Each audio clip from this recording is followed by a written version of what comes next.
Spam onigirazu is a fun twist on the classic Japanese onigiri rice balls. It's made with a slice of fried spam and steamed rice with egg and lettuce all wrapped up neatly in a sheet of roasted nori seaweed. Unlike traditional onigiri, you don't have to shape the rice by hand. Full recipe is on JapaneseCooking101.com. First, slice spam into half-inch thick pieces. It might not be the healthiest ingredients, but spam is salty, hearty, and so satisfying. Perfect for a quick, comforting lunch.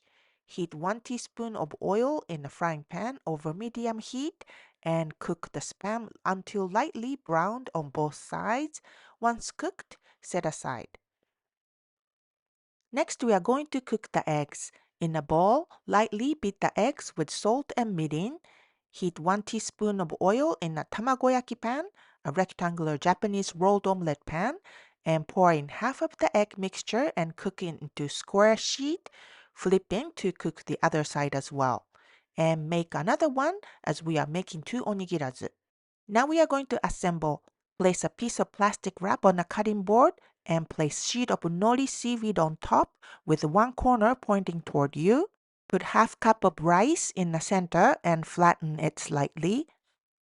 Place a piece of spam, lettuce leaves, and cooked egg on top.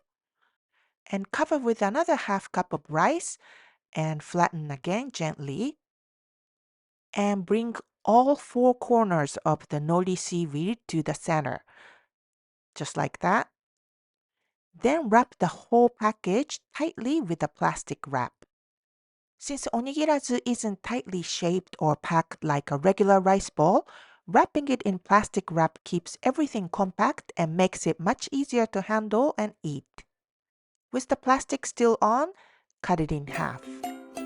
Onigirazu is just like a sandwich made with rice instead of bread. You can fill it with anything you like, and that's what makes it so fun and easy to customize. Hope you give this a try soon.